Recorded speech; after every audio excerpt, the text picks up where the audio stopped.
नमस्कार. जीएसटी नमस्कार. नवदुर्गा मंच आयोजित नवरात्र व्याख्यानमालेत मी आपलं सर्वांचं मनपूर्वक स्वागत करते. खरं तर नवरात्र म्हणजे स्त्री शक्तीचा उत्सव, तिचा सन्मान, तिचा जागर.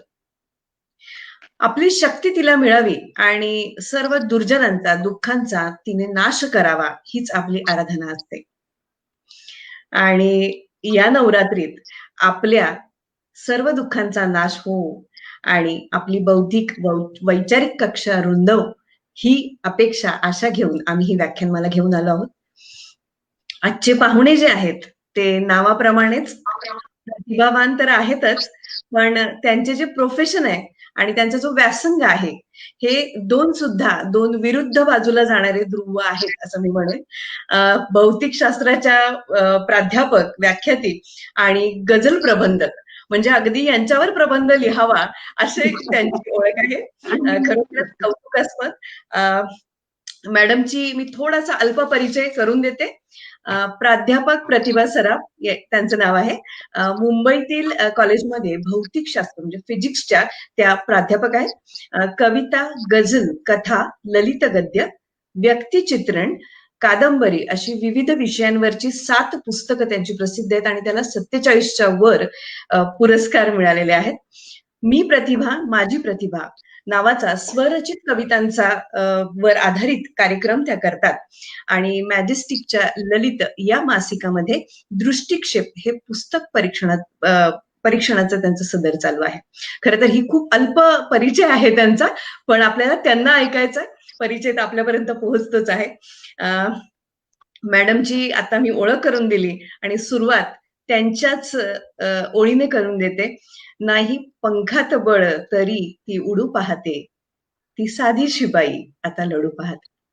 मॅडम तुमचं खूप खूप स्वागत आहे. आता स्वागत आपण ऑनलाईन कार्यक्रम करत असल्यामुळे शब्द सुमनानी करते, शब्दांच्या पारिजाताने करते. नमस्कार.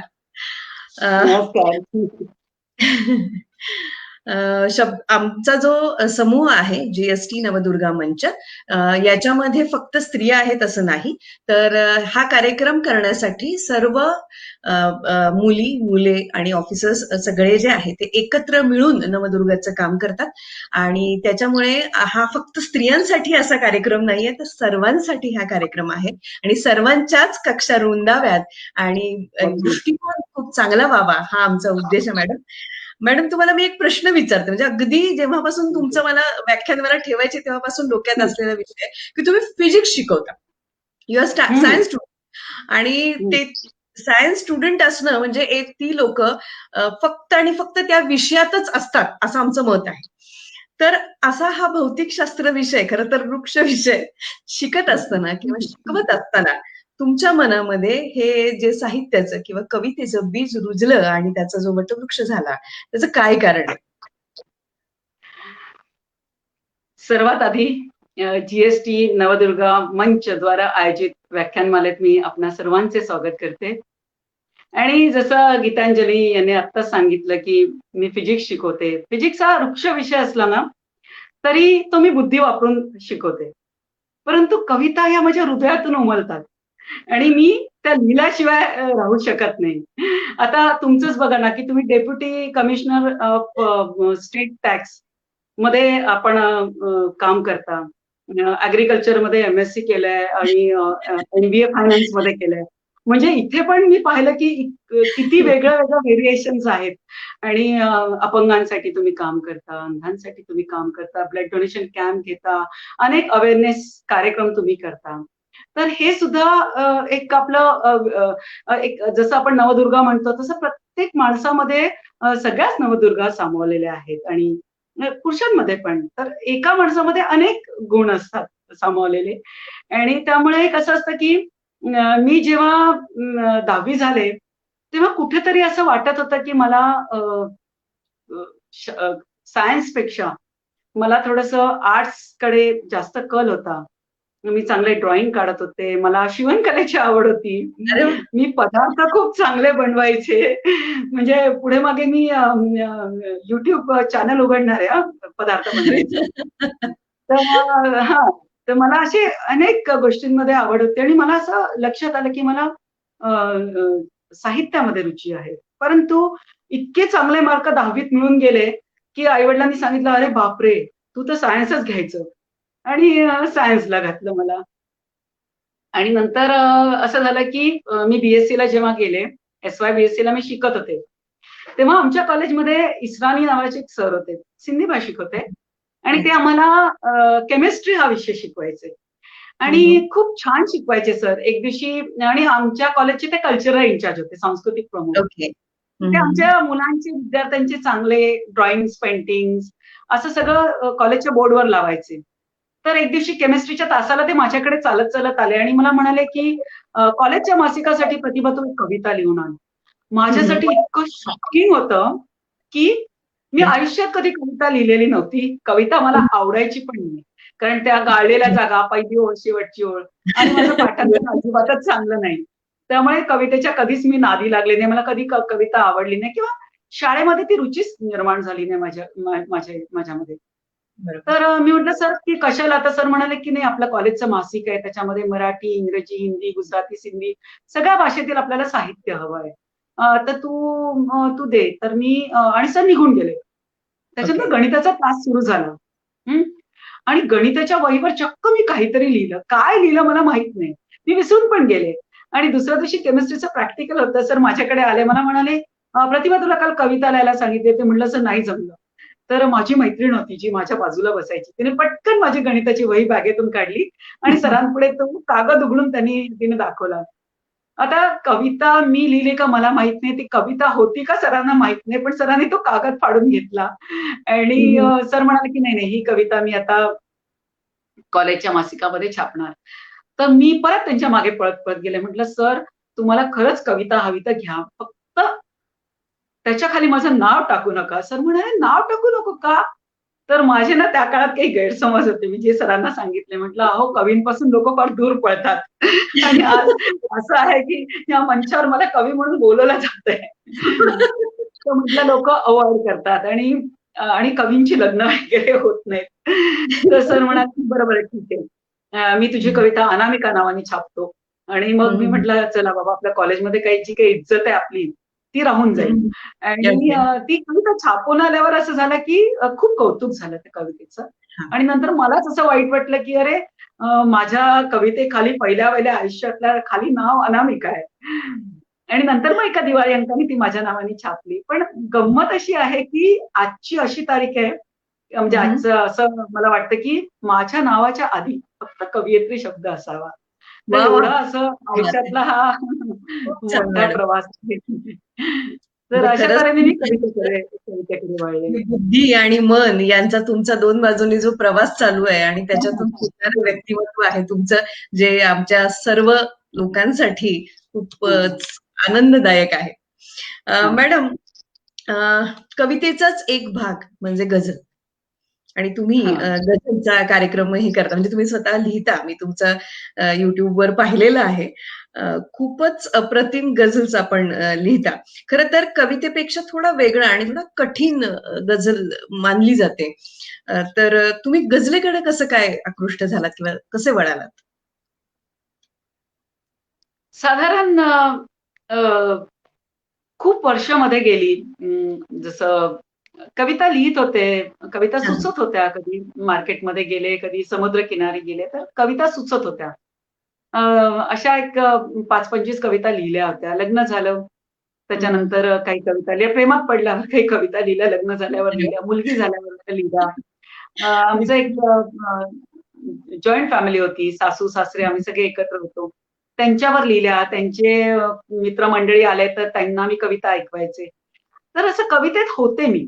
हं, पण फार हं. कवितांच्या कार्यक्रमाला जाणे किंवा कविता बघणे, कुठे जाऊन किंवा कविता वाचणे असं काही आयुष्यामध्ये घडलं नाही. मुलगी साधारण मोठी होती, मला हं, वाटतं हं. 5-7 वर्षाची झाली आणि मी सहज माझ्या आईकडे एक दिवशी गेले होते. तर आईकडे नवशक्ती नावाचं नवाकाळ नावाचा पेपर यायचा वर्तमानपत्र. हं, हं. तर त्याच्यामध्ये एक जाहिरात होती आणि हं. त्या जाहिरातीमध्ये असं होतं, की कुठेतरी काव्य स्पर्धा होती. तर हं, आई हं. मला म्हणाली, की "तू जा त्या स्पर्धेमध्ये भाग घे" म्हणून. मग घरी विचारलं, की "असं-असं स्पर्धा आहे, मी जाऊ का?" म्हणून. तर मग कोणीतरी लहान मुलीला सांभाळायला हवं ना घरामध्ये. हो, हो. तर आणि मी कॉलेजमध्ये जायची तेव्हा सांभाळायच्या सासूबाई पण असं स्पर्धे-बिर्धेला जायचं आणि हं. मुंबईत एका ठिकाणाहून दुसऱ्या ठिकाणी जायचं म्हणजे तासभर जायला, तासभर यायला. स्पर्धा म्हटल्यावर 2-3 तास तिथे अजून जाणार. ते 4-5 तास मी घराबाहेर राहणार होते. मग हं. सासूबाईंना म्हटलं, की "अहो तुम्ही बघाल का मुलीला? सांभाळाल का? मी जाऊ का?" तर त्या म्हणाल्या, "जा." आणि त्या पहिल्याच स्पर्धेत मला पहिलं पारितोषिक मिळालं वाह! आणि ते पारितोषिक शंकर वैद्य सरांच्या हस्ते मिळालं. आणि मग अ, मग असं असं त्या 4-2 मैत्रिणी तिकडे भेटल्या स्पर्धेमध्ये आणि मग त्यांनी सांगितलं, की "अरे, इथे पण स्पर्धा आहे, तिथे पण स्पर्धा आहे." आणि मग मी भाग घ्यायला सुरुवात केली आणि हं, चक्क हं. मला प्रत्येक वेळेस पारितोषिक मिळायला सुरुवात झाली. आणि मग आमच्या ग्रुपमधले जे काही जण होते, म्हणजे कधी मला परीक्षक लाभले होते, काही पाहुणे लाभलेले होते. हं, एक हं. पारितोषिक मला नारायण सुरे यांच्या हस्ते मिळालं. आणि ते असे सगळे लाभले होते. तर ते मला म्हणाले, की "इथे स्पर्धा आहे, तिथे स्पर्धा आहे," कळवायचे. आणि अशा तऱ्हेने मी स्पर्धांमध्ये भाग घेत होते तेव्हा. हं, आणि हं, हं. कविताही लिहीत होते. हं, हं, हं. दरम्यान अ, अ, एका पनवेलच्या स्पर्धेमध्ये हं. मी भाग घेण्यासाठी गेले. हं, हं. आणि तिथे साधारण मला वाटतं 150च्या वर अशा कविता आलेल्या होत्या त्या स्पर्धेसाठी.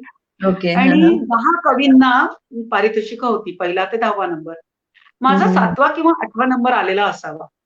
तर ओके. त्यांनी तेवढ्याच लोकांना संधी दिली, की त्यांनी व्यासपीठावरून ती कविता ऐकवायची. मग 10व्या नंबरची कविता झाली, 9वी झाली, माझा नंबर आला. मी कविता म्हटली, जी काय मला म्हणायची होती. म्हणजे जी मला ज्याच्यात पारितोषिक मिळालं होतं ती कविता म्हटली. त्या पहिल्या नंबरपर्यंत सगळ्यांनी कविता म्हटल्या आणि त्या कार्यक्रमाला अध्यक्ष म्हणून लाभले होते अ, पांढरपट्टे सर, दिलीप पांढरपट्टे. हां, हां, हां. गझलकार आहेत, नावाजलेले मुंबईतले गझलकार. तर त्यांना त्यांनी मला सांगितलं, की भाषण करताना त्यांनी सांगितलं, की आज जेवढ्या 10 कविता मी ऐकल्या, त्याच्यात सगळ्यात मला आवडलेली कविता म्हणजे प्रतिभा सराफ यांची कविता. आणि तिला कुठचंही पारितोषिक मिळो 1लं, 2रं, 3रं पण मला सर्वात आवडलेली कविता आहे. हं, आणि हं. जजेसनी खूप चांगला निकाल दिला त्याच्याबद्दल मला काही म्हणायचं नाही. परंतु ही कविता मला आवडलेली आहे. तर मी तिला माझं शब्द झाले सप्तरंगी हे पुस्तक आज भेट देतोय. म्हणून त्यांनी अगदी मला आदरपूर्वक ते पुस्तक दिलं. आणि ते पुस्तक वाचल्यावर मला असं लक्षात आलं, की ह्याच्यात काहीतरी गंमत आहे. कवितेपेक्षा हे काहीतरी वेगळं आहे. हां, हां, आणि हां. छान प्रकार आहे हा. आणि हं, हं, आपण हं. ह्याच्यामध्ये काहीतरी करायला हवं असं वाटत गेलं मला. पण ते इतकं सोपं नव्हतं. हं, हं. आणि मग त्यांनी मला सांगितलं, की "तू कुठे राहतेस?" चहा-पाण्याच्या कार्यक्रमात मला विचारलं. म्हटलं, "चेंबूरला." तर म्हणाले, "आमच्याकडे रणपिसे नावाचे खूप चांगले गझलकार आहेत. महाराष्ट्र त्यांना ओळखतो. तर तू त्यांच्याकडे जा. ते तुला मार्गदर्शन करतील." पण त्याच्यातही 3-4 वर्ष गेले. मी काही त्यांच्याकडे कधी गेले नाही किंवा मला फार गझल लिहावी अशी वाटली नाही. दरम्यान माझं एक कवितांचं पुस्तकही येऊन गेलं. मंगेश पाडगावकरांनी त्याला प्रस्तावना दिली. मी खुश होते त्याच्यामध्येच. आणि त्याच्यानंतर बऱ्याच उशिरा मी एकदा एका कार्यक्रमाला गेले. ते घरगुती कार्यक्रम आमच्या मैत्रिणीने ठेवला होता, ज्योतीने, ज्योती कपिलेने हं, ठेवला हं. होता. त्या कार्यक्रमाला मी गेले. तर तिथे डबीर सर आले होते. सदानंद डबीर आणि त्यांनी एक रचना ऐकवली, की "हसतात शब्द माझे, रडतात शब्द माझे. हं, हं. हसतात शब्द माझे, रडतात शब्द माझे, आता तुझ्याच साठी झुरतात शब्द माझे. वाह! वाह! वाह! होतात जायबंदी, होतात जायबंदी दिवसा किती तऱ्हांनी, रात्री कुशीत माझ्या शिरतात शब्द माझे, वाह! रात्री कुशीत माझ्या शिरतात शब्द माझे." सुंदर. हे जेव्हा मी ऐकलं, तेव्हा मला खरंच असं वाटलं, की आपण गझलकडे वळावं. आणि दुसऱ्याच दिवशी सकाळी त्यांचा फोन आला, कारण मी त्यांना माझं पहिलं पुस्तक अ, जे मात्र एक नाही आलं होतं, ते त्यांना भेट हं, दिलं हं. होतं. तर त्या म्हणाल्या, हं. "यातल्या अनेक रचना या गझल सदृश रचना आहेत. त्यामुळे हो. तुम्ही चांगली गझल लिहू शकाल." आणि हा हा हे त्यांनी म्हटल्यामुळे कदाचित असेल, की हं, मी हं. अगदी प्रामाणिकपणे गझलकडे त्यानंतर वळले. वाह! आणि अ, म्हणजे गझल तुमच्या गझलबद्दल मी बरंच ऐकलंय. मी म्हटलं मगाशी की मी एक ऐकली पण आहे गझल. खरं तर गझल खरंच अवघड प्रकार आहे. ऐकायला खूप छान वाटतं आणि काय म्हणूयात थोड्याशा शब्दामध्ये खूप मोठा अर्थ त्याच्यामध्ये असतो. तर मॅडम तुमची एक गझल जी आहे, गुलाबी खुणा, हो. ती हा ऐकायला हा मला नक्की आवडेल.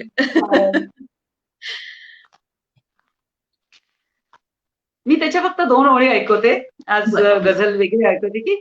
कशाला दिल्या तू गुलाबी खुणा, हो. कशाला दिल्या तू गुलाबी खुणा, लपावा कसा सांग माझा गुन्हा. अशी ती गझल आहे. तर ती गझल बऱ्याच गायकांनी गायलेली आहे. नाही. मी हो. आपली मला गाता येत नाही म्हणून मी आपली जी न गाता येईल अशी गझल ऐकवते. ओके एक मॅम. गझलच्या आधी एक शेर ऐकवते की लिहिता लिहिता अर्थ बदलले, हं. लिहिता लिहिता अर्थ बदलले, कडवे पुढचे सुचले नाही. हं. लिहिता लिहिता अर्थ बदलले, कडवे पुढचे सुचले नाही. यमकांना मी गोळा केले, हं, हं. यमकांना मी गोळा केले, कविता लिहिणे जमले नाही, कविता लिहिणे जमले नाही. आणि दाद ऐकून रसिकांची मी हं, हं. सुखावले आणि दुखावलेही. हं. दाद ऐकुनी रसिकांची मी सुखावले आणि दुखावलेही. वाह वाहच्या पांढरपेशा मैफलीत मी रमले नाही. वाह! आणि एक असा आता शेर आहे. शारदा शेरकर म्हणतायत की खूप छान. आणि हो. किरणजी म्हणाले खूप वा छान म्हणाले. आता मला थोडेसे कमेंट्स दिसायला लागलेले आहेत. आणि एक अजून एक शेर असा आहे त्यातला की मला खूप आवडतो तो शेर की थोडे झुकले असते तर मी हां. नक्की चढले असते वरती. थोडे हो. झुकले असते तर मी नक्की चढले असते वरती. संधी येता कोणापुढती किती झुकावे कळले नाही. संधी हो. येता खूप छान. कोणापुढती किती झुकावे कळले नाही. खूप छान. धन्यवाद पौर्णिमाजी. धन्यवाद सुनीलजी. आणि मॅडम गझल आता ऐकवते. अ, खूप एक तन्मयतेने गझल लोकं ऐकतायत. कदाचित त्यांना अगदी अगदी. रिप्लाय उशिरा देतील. पण खूप लोकं तुम्हाला ऐकतायत मॅडम. त्यामुळे हां, आणि अप्रतिमच चालू आहे आपला कार्यक्रम. सगळ्या चालेल. कमेंट्स नंतर आपण पुन्हा एकदा रिव्ह्यू करूया. दिसतात. तुम्ही नावं घेतली तरी चालेल त्यांची, त्यांना थँक्स येस. म्हणा. मी नक्की, एक नक्की. गझल ऐकवते. कशाला नटावे नावाची गझल आहे. हां. आणि सुमित्रा ते सामंत खूप छान गातात ही गझल माझी. पण मी आज अशीच ऐकवायचा प्रयत्न करते, की कशाला नटावे, कशाला सजावे.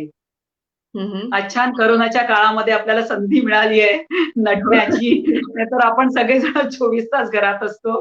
तर त्याबद्दल प्रवीणजी थँक्स. कशाला नटावे, कशाला सजावे, शरीरा पुढेही मला तू पहावे. कशाला नटावे, कशाला सजावे, शरीरा पुढेही मला तू पहावे. गवसले तुझ्यातच उद्याचे किनारे, हं, हं. गवसले तुझ्यातच उद्याचे किनारे. जहाजास आता पुढे वल्लवावे, जहाजास आता पुढे वल्लवावे. कशाला नटावे, कशाला सजावे, शरीरा पुढेही मला तू पहावे. आणि पुढचा शेर असा आहे की दिखावा आणि ताठा हं. फुकाचाच माझा, हं. दिखावा आणि ताठा फुकाचाच माझा. तुझा स्पर्श होता पुन्हा विरघळावे, तुझा स्पर्श होता पुन्हा विरघळावे. कशाला नटावे, कशाला सजावे, शरीरा पुढेही मला तू पहावे. आणि पुढचा शेर असा आहे की जगाच्या गुन्ह्याची सजा दे मला तू, हं, हं. जगाच्या गुन्ह्याची सजा दे मला तू. गजाळुनी पण मला तू दिसावे, गजाळुनी पण मला तू दिसावे. खूप छान. आणि शेवटचा शेर असा आहे हं, की आपला प्रियकर आपल्या सोबत कायम नसतोच ना. हं, तर हं. तो कधीतरी आपल्यापासून दूरही असतो. तर हं, हं. तुझी साथ नसता, तुझी साथ नसता गझल पांघरावी, हं. तुझी साथ नसता गझल पांघरावी, तुझी साथ नसता गझल पांघरावी. गझलनेच आता मला थोपटावे, गझलनीचा मला तो किताब आहे. खूप छान, खूप छान. अप्रतिम मॅडम.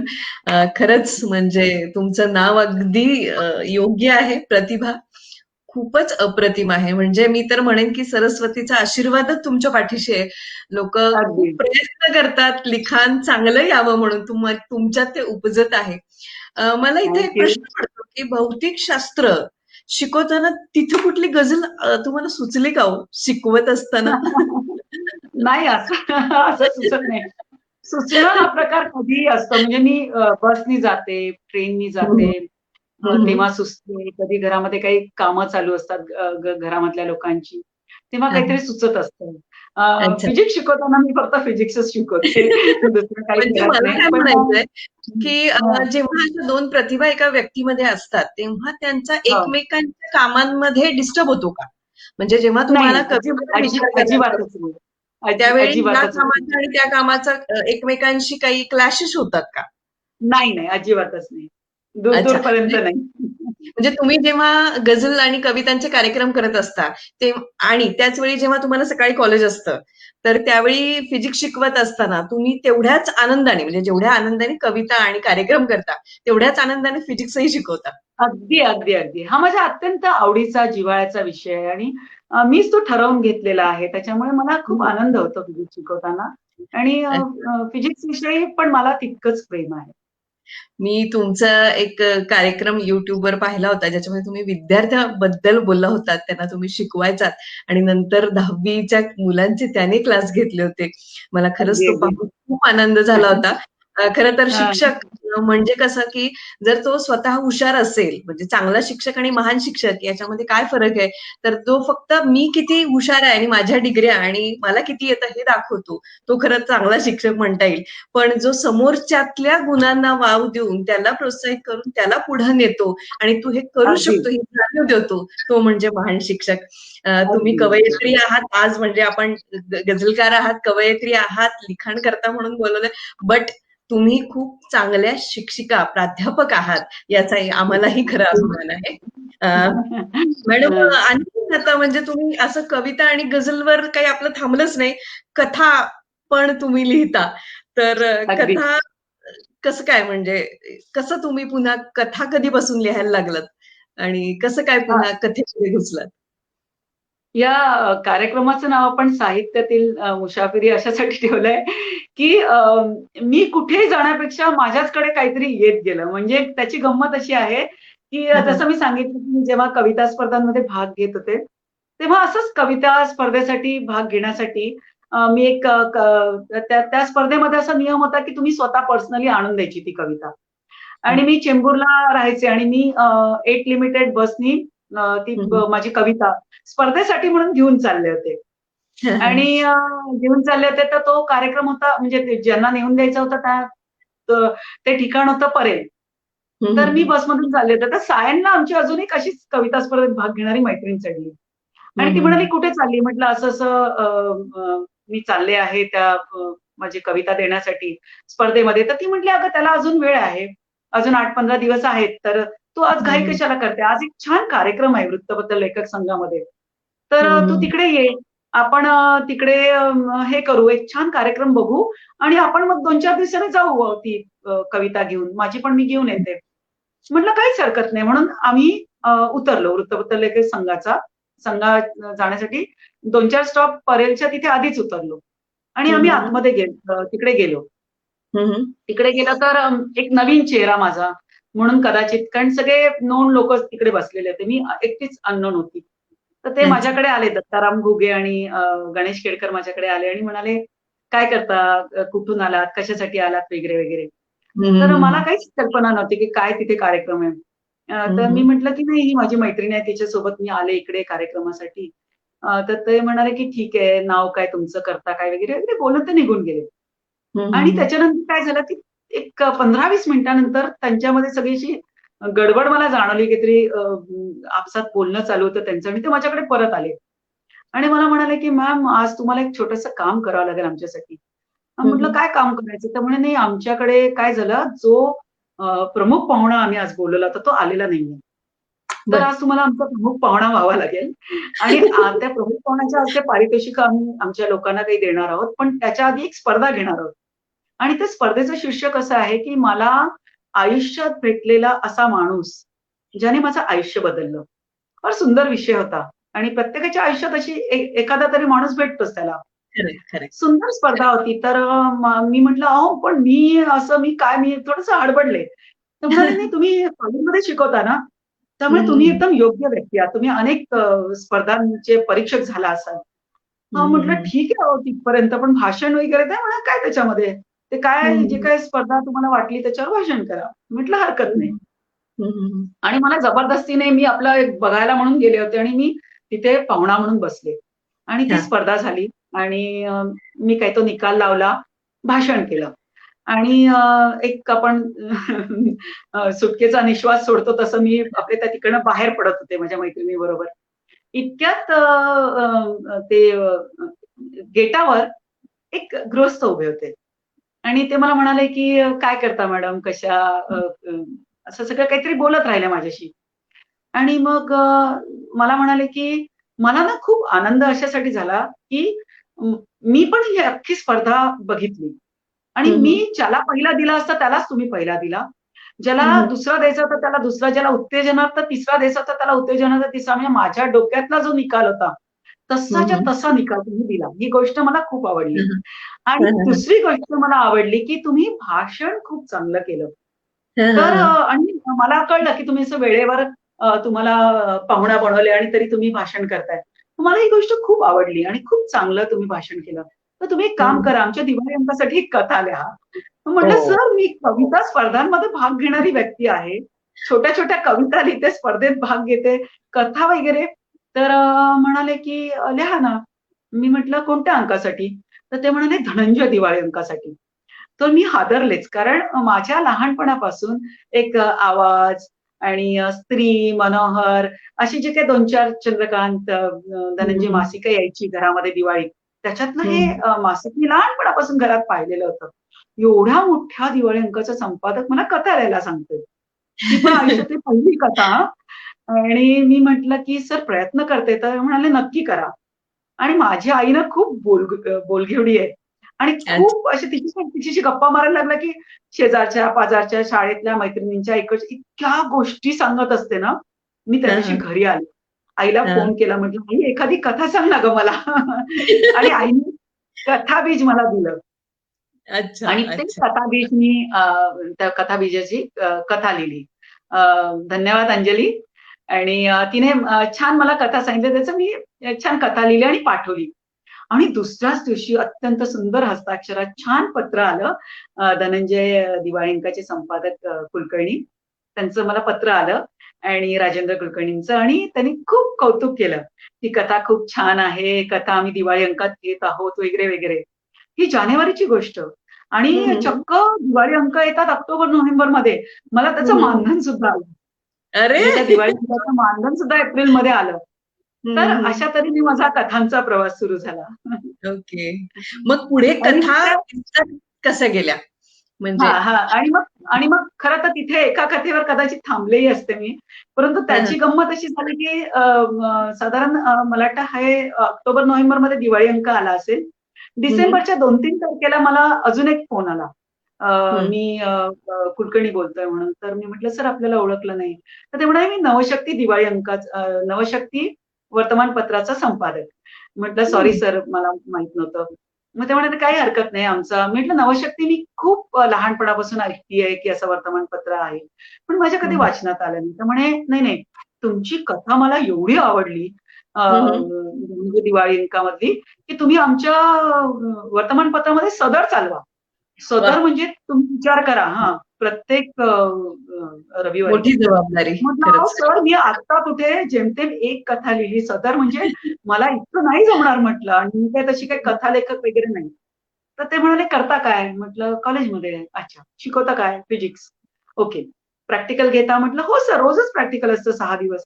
"मग मुलांशी गप्पा मारता की नाही?" म्हटलं, "हो सर, मुलांशी खूप बोलतो." "झालं तर मग एकेका मुलाकडून एक-एक कथा घ्यायची आणि मुलांच्या विद्यार्थ्यांचीच कथा लिहायला सुरुवात करा." आणि गंमत अशी झाली की मी म्हटलं सर प्रयत्न करते, मी कशालाही कधी नाही म्हणत नाही, प्रयत्न करते. आणि मग मी साधारण 2-3 डिसेंबर पासून 25 डिसेंबर पर्यंत 3 छोट्या कथा लिहिल्या आणि त्यांना पाठवून दिल्या. आणि त्यांना पाठवून दिल्यावर डिसेंबरच्या शेवटच्या आठवड्यात पण मी वर्तमानपत्र पण लावलं, नवशक्ती. शेवटच्या आठवड्यामध्ये डिसेंबरच्या आलं या वर्षात पुढच्या वर्षातली सदर आणि त्याच्यामध्ये प्रतिभा सराफ आणि उमलताना सदर. मला ते नाव सुद्धा इतकं आवडलं की विद्यार्थ्यांच्या कथा आणि उमलताना त्यांनी नाव दिलं. आणि चक्क माझी कथा छापून आली त्याच्या पुढच्या रविवारी. छान माझा छोटासा फोटो बाजूला, त्या कथेला साधेसं चित्र आणि पुढच्या 8 दिवसाच्या आत त्याचं मानधन. अशा तऱ्हेने एक सुंदर प्रवास माझा सुरू झाला.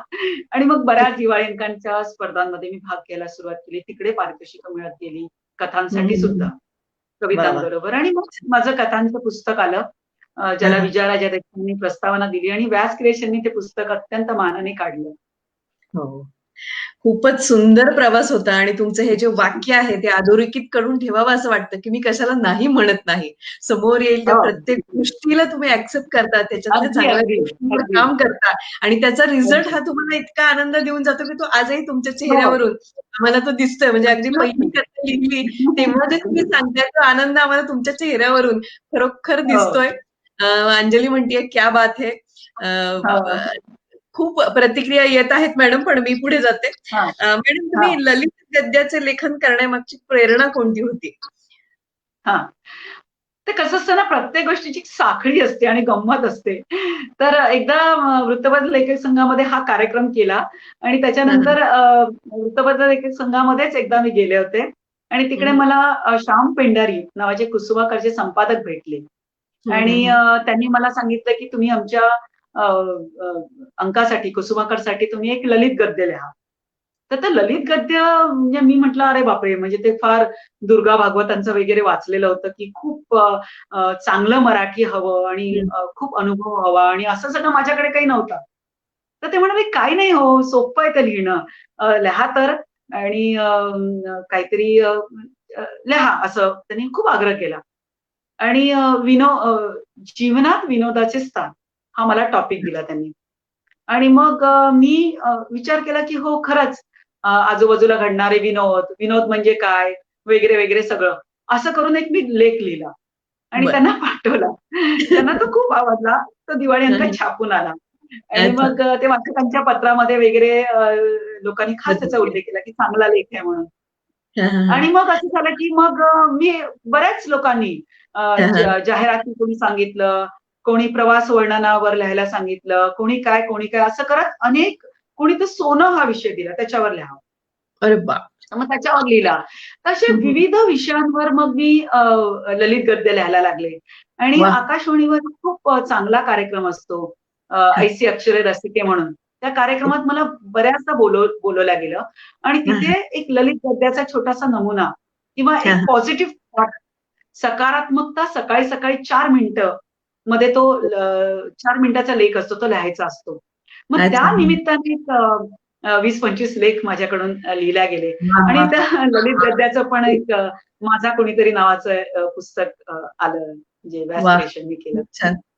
खूप छान मॅडम. म्हणजे खूपच वेगवेगळे विषय तुम्ही ललित गद्यातूनही हाताळलेले आहेत आणि खरं तर तुमची आई हे तुमचं प्रेरणास्थान दिसतं या सगळ्या प्रवासामध्ये. तुम्ही वाचन कधी करायचं? म्हणजे मी असं ऐकलंय की लिहायचं असेल, तुम्हाला काहीही लिहायचं असेल तर तुमचं वाचन खूप लागतं किंवा तुमच्याकडून खूप वाचन झालं पाहिजे. तर हे अगदी लहानपणापासून तुम्ही वाचत होतात की घरचं वातावरण तसं होतं की कसं? माझे बाबा होते ना, ते प्रचंड वाचायचे. म्हणजे माझ्या आईने 2-3 लायब्ररी लावल्या होत्या आणि त्या 3 लायब्ररीमधून 3-3, 4-4 पुस्तकं ते घरी घेऊन यायचे आणि अक्षरशः म्हणजे बाबा 8-8, 10-10 तास वाचायचे. पण खरं तर बाबांचं इतकं प्रगाढ वाचन असून सुद्धा वाचनाची गोडी कधी मला तेव्हा लागली नाही. त्यांच्या बोलण्यातून खूप अनेक चांगल्या गोष्टी मिळायच्या. काही गोष्टी ते सांगायच्या आम्हाला. आई तर खूप गोष्टी सांगायची. पण वाचनाची खरी गोडी मी जेव्हा लिहायला लागले तेव्हाच लागली. जेव्हा दिवाळी अंक घरी यायला लागले, हा. तेव्हा कॉलेजच्या मासिकामध्ये जाऊन किंवा आपल्याला रेफरन्स बुक लागतात, तेव्हा हम्म. खऱ्या अर्थाने मी वाचायला सुरुवात केली. खूप अच्छा. उशिरा वाचायला सुरुवात केली.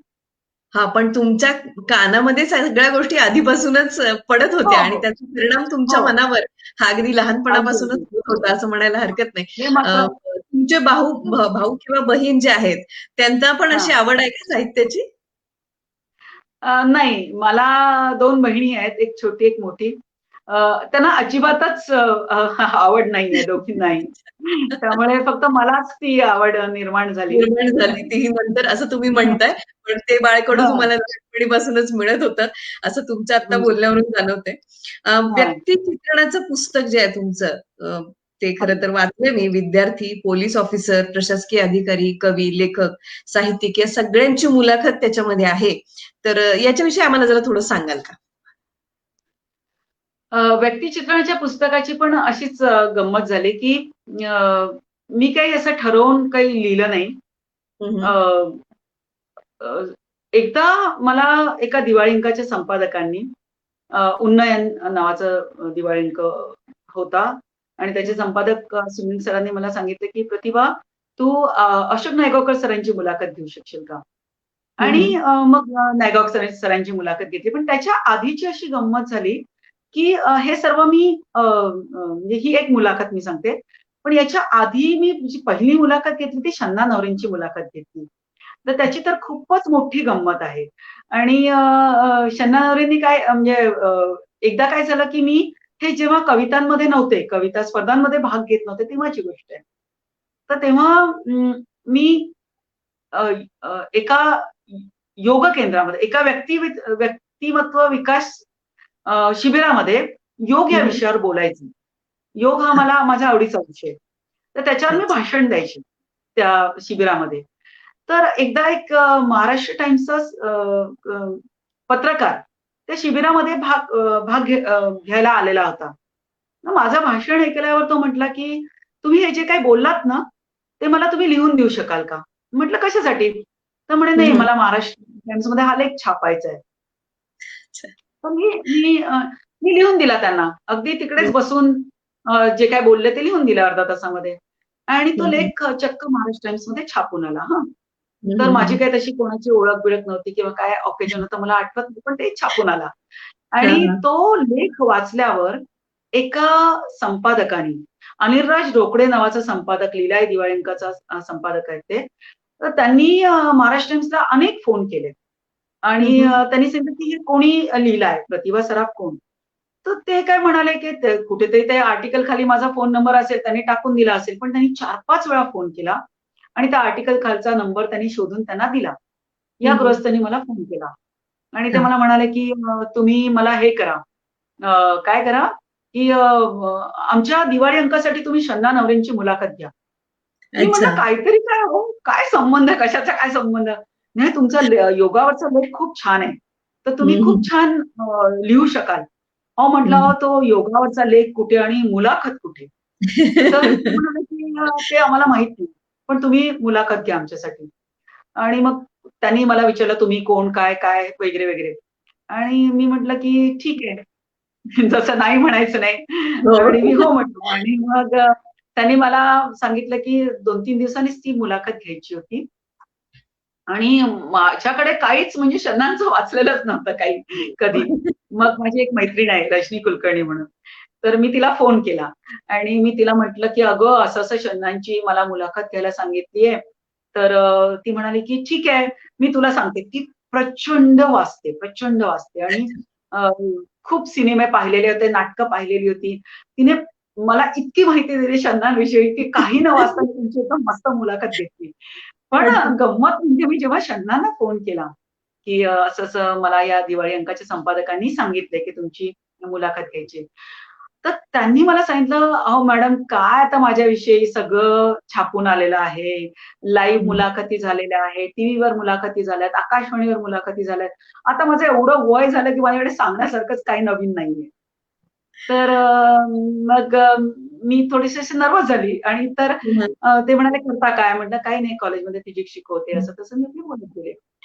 तर ते म्हणाले, की तुम्ही समजा मुलाखत घ्यायचं ठरवलं तर तुम्ही केव्हा घेणार मुलाखत? तर तुम्ही तर नोकरी करताना तुम्ही सुट्टी घेऊन यावं असं मला तर काही वाटत नाही. तर रविवारीच घ्याल. तर मी रविवारी कधी घराबाहेर पडत नाही. एक टाळायचं म्हणून ते असं म्हणाले असतील. तर मी त्यांना म्हटलं, की "सर तुम्ही काय म्हणता?" म्हटलं. म्हटलं, "तुम्ही दर रविवारी घराबाहेर पडता आणि नुसताच घराबाहेर पडत नाही, तर प्रत्येक मराठी माणसाच्या घरात तर जाताच, पण त्यांच्या मनात पण जाता." तर त्यांना नवल वाटलं या वाक्याला. कारण ह्या वाक्याचा संदर्भ असा, की तेव्हा त्यांचं लोकसत्तामध्ये ओली सुकी नावाचं सदर चालू होतं आणि ते प्रचंड लोकप्रिय सदर चालू होतं. लोकप्रिय सदर होतं आणि ते प्रत्येक मराठी माणसाच्या घरात लोकसत्ता जात होता. तर त्या माझ्या या उत्तरावर ते इतके खुश झाले आणि ते म्हणाले, "तुम्ही सांगा मला कधी आणि कुठे मुलाखत द्यायला येऊ?" आणि त्यांनी मला ती मुलाखत दिली. आणि मला इतकं त्याचं त्या मुलाखतीचं पहिल्याच मुलाखतीचं इतकं कौतुक आहे, की लिलाई दिवाळी अंकामध्ये 2च मुलाखती छापून आल्या. एक शिवसेना प्रमुख बाळासाहेब ठाकरे यांची मुलाखत जी प्रदीप भिडे यांनी घेतली. म्हणजे दोन्ही इतके नावाजलेले व्यक्ती आणि इकडे शन्ना नवरेंची मुलाखत प्रतिभा सराफने घेतली. तर या मी 3 लोकांमध्ये मी एक मध्ये कुठेतरी असे होते. पण मला ते खूप ती चौकट मी अजून जपून ठेवलेली आहे माझ्या मनामध्ये, की इतका मोठा मान मला एका म्हणजे शिबिरामध्ये योग विषयावर बोलता मिळालेला ही संधी आहे. आणि मग खूप लोकांनी अनेक संधी दिल्या आणि सलील कुलकर्णीची मुलाखत घेतली मी. बऱ्याच म्हणजे बऱ्याच मुलाखती घेतल्या मी.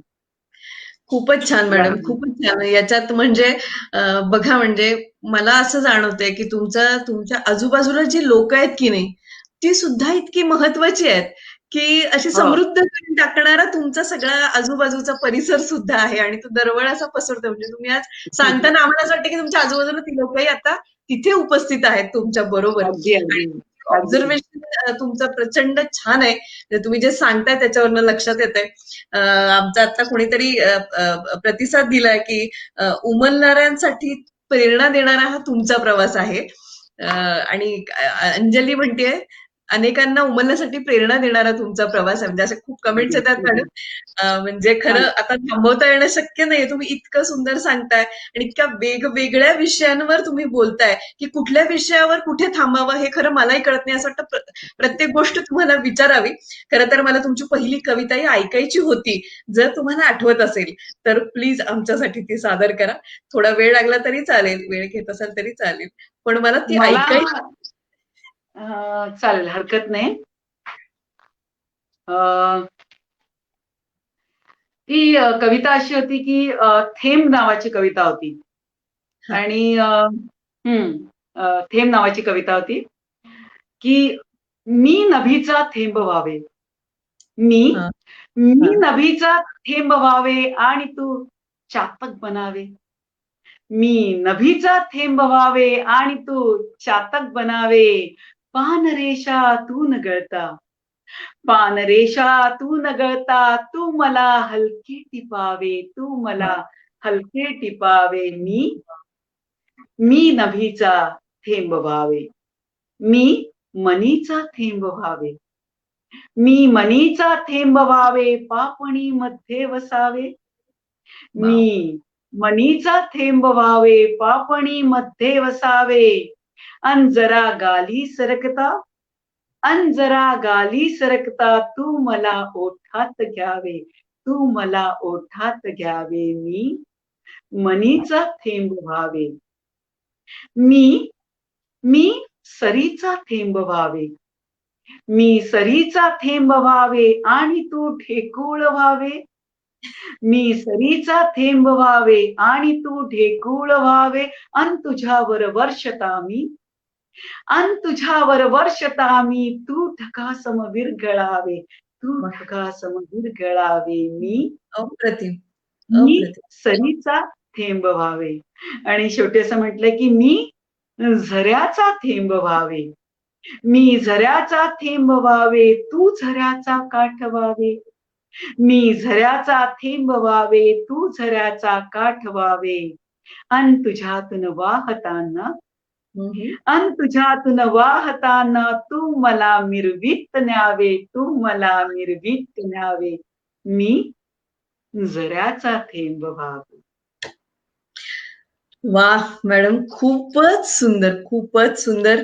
म्हणजे आता शब्दच नाहीयेत, आम्हालाही थोडंसं शिकावं लागेल. शब्द तुमच्याकडूनच आपण घ्यावे लागतील. साहित्यात असलं की हळूहळू आपोआप शिकतो. अंजली म्हणते, वा आपोआप केवढी अलवार शब्दकळा. सुंदर, अप्रतिम. अंजली सुद्धा आपली एक कवयित्री आहे, तिच्याही सुंदर हो, कविता आहेत. हो, त्यामुळे ते हो, तिला अगदीच घुसलं तिच्या मनामध्ये. खूपच सुंदर हो. मॅडम. मॅडम, तुम्ही कादंबरीचा पण एक वेगळा विषय हाताळताय, येस, तर येस. त्याच्याविषयी आम्हाला जरा सांगितलं तर बरं होईल.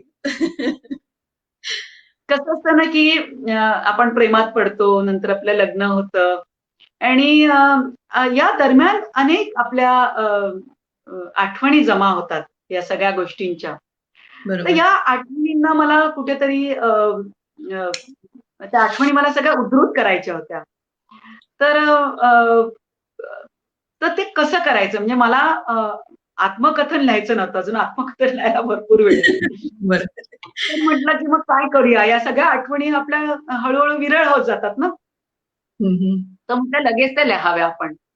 तर मग जो प्रेमात पडल्यावरचा प्रसंग आहे किंवा आपण कुठे हनीमूनला जातो किंवा नंतर आपण कुठे फिरायला जातो. साधं आपण घराबाहेर वॉकला जातो नवऱ्याबरोबर अशा. हं, हं. आणि तो त्याच्या ऑफिसच्या काही गोष्टी सांगतो. आपण आपल्या कॉलेजच्या काही गोष्टी त्याला सांगतो. आणि तो लहानपणीच्या गोष्टी सांगतो. अशा सगळ्या ज्या घटना होत्या. तर असं नेहमीच आपला संवाद चालतो एकमेकांशी. प्रवीण बोपुलकर म्हणतात कादंबरी जगतानाचे कथा. कथानक. हो, हो. तेच सांगतेय, तेच सांगतेय. तर मला असं वाटतं माझ्याकडे थोडा उशिरा येतात का मेसेज हे? तुमच्याकडे आधी येतात मला वाटतं मेसेज. नाही, तुमच्या आणि माझ्याकडे त्याच वेळेत येतात, पण तुम्ही बोलत असल्यामुळे मी ब्रेक करत नाही, असं होते. Okay, okay. चालेल, चालेल. ठीक आहे. तर ती कादंबरीची अशी गंमत आहे, की मी कादंबरी जगलेली आहे. म्हणून त्याचं नावही मी कादंबरी जगताना असं दिलेलं आहे. तर ही कादंबरी म्हणजे इथे मला कोणी म्हणू शकत नाही, की ही बडाचढाकर सांगितलेली घटना आहे किंवा इथे ललित गद्य का इतकं घातलंय. आणि मग मी कम्फर्टेबली ती कादंबरीतले सगळे प्रसंग लिहून काढले. आणि जेव्हा मला कादंबरी म्हणून त्याला मी एकत्रितपणे जेव्हा त्याला टाकायचा प्रयत्न केला, तेव्हा माझ्या असं लक्षात आलं, की आपल्याला थोडीशी गंमत अशी करता येईल त्याच्यामध्ये, की या संपूर्ण कादंबरीमध्ये हं, फक्त प्रेमिक दाखवलेले आहेत. म्हणजे त्यांचे कोणी नातेवाईक दाखवलेले नाही. ते कुठे जातात, काय करतात. प्रेम, प्रेम, प्रेम आणि प्रेम. इतकेच प्रेमाचे सप्तरंग या कादंबरीमध्ये आहेत. आणि अच्छा. सगळ्यात गंमत म्हणजे या कादंबरीची अशी आहे, की 18 वर्षाचे दोघं जण आहेत हे प्रेमिक, हं, हं. की हं, 60 हं. ओलांडलेले दोघं जण आहेत प्रेमिक. हे अच्छा. कळतच नाही अख्ख्या कादंबरीमध्ये. अच्छा. अशी कादंबरी मी ती फ्रेम केलेली आहे, वाह! की वाह! कोणीही वाचावी आणि त्याला ती त्यांना आपली वाटावी अशी. आणि या कादंबरीमध्ये कुठचीही दुसरी पात्र नाहीयेत. या वाह! कादंबरीमध्ये फक्त दोघंच जण आहेत. तो आणि ती. म्हणजे आणि ते दोघं जण प्रेमिक आहेत. पवित्र अशी. प्रेम असं म्हणता येईल तुम्ही जे दिलंय, अगदी, अगदी, ज्याच्यात अगदी. वयाचं कुठलंही बंधन नाही आणि अगदी, अगदी. सगळ्यांना लागू होणारं असं ते प्रेम हो, हो. आणि असं असं आणि वाटणारं मग ते प्रेम. हां, कोणालाही ती आपली वाटावी असं आहे. कुठच्या वयातल्या लोकांना ती आपलं वाटावं असं असं ती कादंबरी मी केलेली आहे. प्रवीण बोपुलकर यांचा मेसेज आहे, स्वयंपाकघरातील कविता ऐकायला आवडेल. अरे बापरे! स्वयंपाकघराची कविता ऐकू का आधी मग ती? मग पुढे हो, पुढे हो. जाऊया आपण. जरूर मॅडम. तर मी ती विचार नव्हती केली आज, पण ठीक आहे आता त्यांची डिमांड आहे तर मी ऐकवते.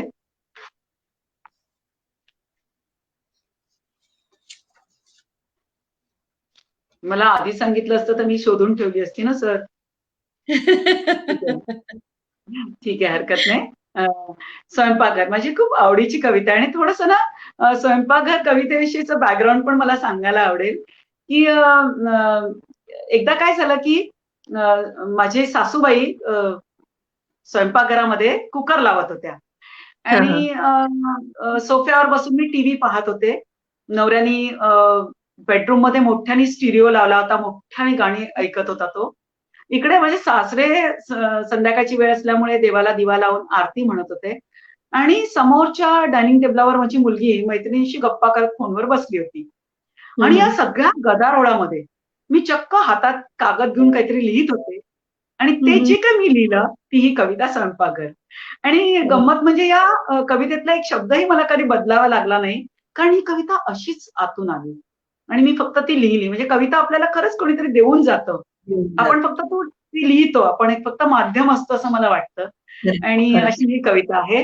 आणि तसंही 10वी नंतर माझं मराठी नव्हतं. 10वी पर्यंत जे काही मराठी शिकले ते 11वी-12वी मध्ये मी जर्मन घेतलेलं होतं. आणि नंतर ओके. BSc ला तर काय केमिस्ट्री, फिजिक्स सगळे विषय तुम्ही आता ऍग्रिकल्चर केलेलं आहे तुम्हाला माहिती आहे. आपल्याला काही साहित्याचा संबंध येत नाही. संबंध येत नाही. त्यामुळे त्यामुळे माझ्या कवितांमध्ये तुम्हाला कुठे कठीण शब्द किंवा असं काही हां. दिसणार नाही. फक्त माझ्या ज्या आंतरिक भावना आहेत त्या फक्त मी या कवितेत हे केलेल्या आहेत. कवितेचं नाव आहे स्वयंपाकघर. किती विलक्षण समज येते बाईच्या जातीला कित्येक वर्षांनी, की स्वयंपाकघरात जागा ठेवावी लागते उंदीर, झुरळ आणि पालींसाठी सुद्धा. स्वयंपाकघरात जागा ठेवावी लागते उंदीर, झुरळ आणि पालींसाठी सुद्धा. नाहीतर नाहीतर ते घरभर वावरतात आगंतुक नातेवाईकांसारखे. नाहीतर ते घरभर वावरतात आगंतुक नातेवाईकांसारखे. स्वयंपाकघरात स्वयंपाकघरात फ्रीज मागे उभं करून ठेवावं लागतं एक सूप. स्वयंपाकघरात फ्रीज मागे उभं करून ठेवावं लागतं एक सूप. आपल्याला फार आवश्यकता नसली तरी शेजाऱ्यांना देता घेता येतं अधूनमधून. वाह, वाह, वाह! आपल्याला फार आवश्यक आजकाल सगळं निवडलेलं धान्य मिळतं ना. हो. आजकाल सगळं निवडलेलं धान्य मिळतं. आजकाल आपल्याला फार आवश्यकता नसली तरी शेजाऱ्यांना देता घेता येतं अधूनमधून. त्या निमित्ताने देवघेव चालू राहते. त्या हं. निमित्ताने देवघेव चालू राहते. तसं आजकालच्या टीव्ही मालिकांच्या जमान्यात आपसात पाखडण्यासारखं शेजारणींमध्ये काहीही नसतं. आपसात पाखडण्यासारखं शेजारणींमध्ये काहीही नसतं. नाहीतर पूर्वी कसं काहीतरी हो. प्रेम प्रकरण म्हणा, काहीतरी बोलायला विषय होते शेजारणींना. आता तर सगळे विषय मालिकांमध्ये दाखवून टाकतात. काही मजाच येत नाही कुठच्या विषयावर बोलण्यासारखी. स्वयंपाकघरात स्वयंपाकघरात पाचही तत्व हं. म्हणजे अग्नी, वायू, जल, पृथ्वी आणि आकाश. हं. स्वयंपाकघरात पाचही तत्व गुण्यागोविंदाने एकत्र नांदतात. म्हणजे हं. तुम्हाला मी सांगते की स्वयंपाकघर सोडलं तर कुठेही गीतांजली ताई कुठेही हां. ती पाच तत्व नसतात. फक्त खरं, स्वयंपाकघरात असतात. हं? खरंय, खरंय. स्वयंपाकघरात पाचही तत्व गुण्यागोविंदाने एकत्र नांदतात. स्वयंपाकघरात पाचही तत्व गुण्यागोविंदाने एकत्र नांदतात. त्या घरातली चार माणसं एकत्र नांदत नसतील तरीही. त्या खरंय, घरातील चार माणसं एकत्र खरंय. नांदत नसतील तरीही. म्हणजे चार माणसं घरात असतात, त्यांच्या हातात चार मोबाईल असतात आणि ते घरातल्या चार कोपऱ्यांमध्ये असतात. सो खरंय, घरात खरंय. एकत्र असूनही ते एकत्र नसल्यासारखेच असतात. हां. आणि बरोबर. स्वयंपाकघराच्या बाबतीत हा तुम्हाला अनुभव खूप आवडेल, की स्वयंपाकघरात वाऱ्यावर असतात कांदा, बटाटा आणि लसूण. हां. खरंय. बाकीच्या भाज्या निवांत थंडाव्यात फ्रिजमध्ये. खरंय. स्वयंपाकघरात वाऱ्यावर असतात कांदा, बटाटा आणि लसूण. बाकी भाज्या निवांत थंडाव्यात फ्रिजमध्ये. पण वर्तमानाची चटके सगळ्यांनाच बसणार असतात. फक्त हं, हं. ज्याची त्याची वेळ यावी हो. लागते. फक्त खरंय. ज्याची त्याची वेळ यावी लागते. धन्यवाद अंजलीताई. खूप सुंदर, खूप सुंदर मॅडम. आज मला असं वाटतं कांदे बटाट्याने आनंद झाला असेल, आणि त्यांची बाजू कुणीतरी घेतली. अगदी, अगदी. खूप सुंदर. खूप स्वयंपाकघरात आधुनिक मशीन बरोबर बाई बनवत राहते पिझ्झा, बर्गर, चायनीज डिशेस. हां, हां. आपल्या लहानपणी कसं आपण वरण, भात, भाजी, पोळी, हो. भाकरी, चटण्या खायचो. आता खरंय, खरंय. स्वयंपाकघरात स्वयंपाकघरात आधुनिक मशीन बरोबर बाई बनवत राहते पिझ्झा, बर्गर, चायनीज डिशेस. काही बाई घरातल्या मुलांच्या भवितव्यापेक्षा तिला वर्तमान महत्वाचा वाटतो. तिला वर्तमान महत्वाचा वाटतो. त्या मुलांना थोडासा आनंद देण्यासाठी ती किती हं. त्यांच्याकडून हिरावून घेते, याचं मला खूप वाईट वाटतं. आणि सर्वात शेवटचं मला असं वाटतं फार महत्वाचं आहे स्वयंपाकघराच्या बाबतीत, की स्वयंपाकघरात शांतपणे जळत असतो गॅस. म्हणजे बघा फक्त गॅसचा आवाज नसतो. बाकीच्या सगळ्या मशीन बघा, की हं. मिक्सरचा आवाज आहे, हँड मिक्सीचा आवाज आहे, सगळ्याचा आवाज आहे बघा स्वयंपाकघरात. साधी खवणी तुम्ही वापरा, केवढा आवाज येतो त्याचा. खरंय. फक्त गॅसचा आवाज येत नाही. हं. स्वयंपाकघरात शांतपणे जळत असतो गॅस, पण त्याच्या सिलेंडरचा कधी उद्रेक होईल सांगता येत नाही, तिथेच हम्म. वावरणाऱ्या गृहिणीसारखा. आई ग. सिलेंडरचा कधी उद्रेक होईल सांगता येत नाही, तिथेच वावरणाऱ्या गृहिणीसारखा. काहीही शिजत असतं तिच्या मनात खूप काही. काहीही शिजत असतं तिच्या मनात खूप काही. जे पानात पडतंच असं नाही, जे पानात पडतंच असं नाही. खूपच छान. अप्रतिम. आणि अगदीच अगदीच सुंदर मॅडम. म्हणजे प्रत्येक स्त्रीला आज ही कविता पुन्हा आपल्या हृदयात गेल्यासारखी वाटली असेल. आणि अगदी खरं आहे, तर तुम्ही खरंच किती मनापासून लिहिलंय आणि किती साध्या शब्दांमध्ये ते लिहिलंय. खरंच तुमचं खूप खूप कौतुक. तुम्ही आणि गीतांजली मगाशी म्हटलात ना, की तुम्ही एक काम करताना दुसरं काम हे नाही का करू शकत. आता घरात इतकं सगळं चालू असताना सुद्धा मी कविता प्रामाणिकपणे लिहित होते. आणि दुसरं मी इथे कवितेमध्ये म्हटलं, की काहीही शिजत असतं तिच्या मनात खूप काही. केवढे खरं. विचार असतात. हो हो. हो. म्हणजे एकनाथ खरंच. Sir, welcome. Eknath Tambvekar sir आलेले हो आहेत. हो. हं. आणि म्हणजे म्हणजे मला मगाशी आणखीन एक प्रश्न माझ्या मनात आला होता, की तुम्ही म्हणालात, की विचारा ना. माझा विवाह जो झालेला आहे तो प्रेमविवाह झालाय का? हो, अगदी. हां. तर मग त्यांचा आणि तुमचा कविता यांचा प्रवास एकत्र झालाय का? म्हणजे प्रेमात पडल्यावर तुम्ही कविता केल्यात, की तिच्या आधीपासूनच केल्यात? नाही, प्रेमात पडल्यावर तर खूपच कविता केल्या आणि त्याला कविता बिलकुल आवडायच्या नाही. पण तरी प्रेमात पडल्यावर मात्र कविता होतात. कविता आपण लिहितो आणि प्रेमात पडणं ही फार आनंदाची गोष्ट असते आणि त्याच्यामुळे कवितेची निर्मिती होते. एवढं मात्र खरं. त्यांना त्या आवडतात का? ते आवर्जून हो, वाचतात का? हो, हो. हो, हो. आणि अगदी, अगदी. आणि तुमच्या मुलांना म्हणजे मुलगी, मुलगा जे नाही, असतील. मला एकच मुलगी आहे हं, आणि हं. तिला अजिबात कविता आवडत नाही. म्हणजे थोडीशी ती सुद्धा कविता आवडत नाही. तुमच्या वयात तुम्ही ज्या वयात असाल त्या वयात आत्ता ती आहे. कदाचित तिचा पुढे प्रवास असू हो, शकतो. हो. कदाचित कदाचित माझ्यासारखं घडू शकेल. Hope so. I be very happy. A, madam आता तुम्ही म्हणजे तुमचं जे कविता आहे त्याचं गाणं पण झालं होतं. मला वाटतं हो, हो. काही गझल्स जे आहेत ते ज्येष्ठ संगीतकार यशवंत देव यांनी त्यांना संगीत दिलेलं आहे. तर हो. तो आनंद तुम्हाला म्हणजे कसा तुम्ही व्यक्त करू शकाल? की आपलं स्वतःचं एक गाणं कुणीतरी एवढा मोठा संगीतकार संगीतबद्ध अगदी, अगदी, करतो. अगदी. तर वेलकम विलासजी. हां. कसं गंमत असते ना, की प्रत्येक कवीला वाटतं, की आपल्या कवितेचं गाणं व्हावं. म्हणजे कुठच्याही हो. कवीला वाटतं आणि ते खूप स्वाभाविक अशी गोष्ट आहे. तर मला असं आठवतं, की एकदा मी अ, अ, अ, एका कार्यक्रमाला गेले होते. माझ्याबरोबर रजनी कुलकर्णी पण होती. आम्ही एका कार्यक्रमाला गेलो होतो आणि तो कार्यक्रम होता याचा अ, अ, अ, बी-एस-टी मध्ये म्हणजे मी परीक्षक होते आणि मी अच्छा. पाहुणे पण होते. म्हणजे असे पुरस्कार होते त्यांना. तर त्या अच्छा. कार्यक्रमासाठी मी गेले होते. आणि तिथे आपण एक कविता ऐकवतो तशी मी एक कविता ऐकवली होती. आणि ती गझल ऐकवली होती. आणि ती गझल ऐकून तिथे एक बाई होत्या, सुमित्रा सामंत नावाच्या. पी-आर होत्या तिकडच्या. तर त्या माझ्याजवळ आल्या आणि त्या मला म्हणाल्या, की "तुम्ही ही जी गझल ऐकवली ती मला द्याल का?" तर मी म्हटलं, की "कशासाठी?" म्हणे, "मला हं, खूप आवडली आणि मला ती द्याल का?" तर माझं ना नुकतीच पुस्तक येणार होतं म्हणजे हं. माझा गझल संग्रह ग्रंथालय प्रकाशित करणार होती ओके. आणि त्याच्यामुळे माझ्याकडे एक बंच होता, एक 10-12 हं. गझलचा. तो मी त्यांच्या हातामध्ये दिला. 4थ्या किंवा 5व्या दिवशी त्यांचा फोन आला मला आणि मला म्हणाले, की "तुम्ही आमच्याकडे या तुमच्या एक 4 मित्र-मैत्रिणींना घेऊन आलात तरी चालेल." हं, आणि हं. मी त्यांच्या घरी गेले, तर चक्क तबलेवाला बसला होता, पेटीवाला बसला होता, खाय-प्यायचे भरपूर पदार्थ त्यांनी ठेवलेले होते आणि बाई चक्क म्हणजे 10 गझल गायल्या. क्या बात आणि है! हां. आणि तिथून मग मी प्रतिभा माझी प्रतिभा नावाचा कार्यक्रम जेव्हा मी एकटी करत होते पूर्वी, 1 तासाचा हं, कार्यक्रम. हं. मग मी या बाईंना घेऊन सुरू केला. म्हणजे 200 प्रयोग ऑलरेडी झाले होते त्याचे हो. आणि नंतर बाईंबरोबर 100 प्रयोग झाले.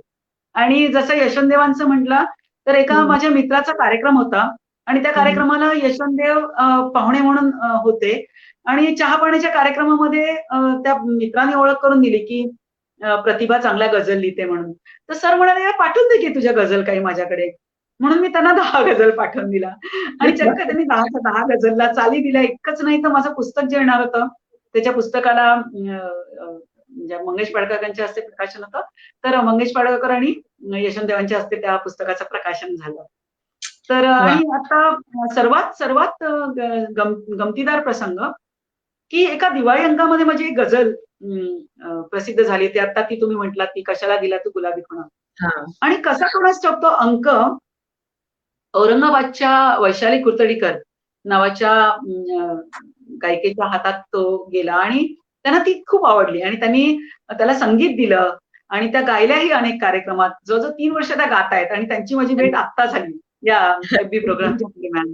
तर आपण फक्त काम करून ठेवायचं आणि लोकं पुढे त्याच्यावर तो काम करतात. चालू राहतो. हां, त्याच्यावर लोकं म्हणून काम करतात. कुठेतरी, आता आता आकाशवाणीवर पण 10 एक गाणी माझी वाजतात. अरे वा, खूप छान. हं. म्हणजे आज तुमच्यासारखं व्यक्तिमत्व आम्हाला लाभलं म्हणजे आमचं भाग्यच म्हणायचं मॅडम. आणि आज हा कार्यक्रम पाहताय त्याच्यामध्ये प्रदीप कडू सर आहेत, जे जॉईंट कमिशनर मी म्हटलं तुम्हाला. अरे त्यांचा वाह! आजच नमस्कार. संध्याकाळी 6:30 वाजता गझल्सचा हां. कार्यक्रम आहे. सर खूप छान गझल्स म्हणतात. त्यांच्या टी सिरीजनी पण गझल्स हो का? रिलीज केलेले आहेत.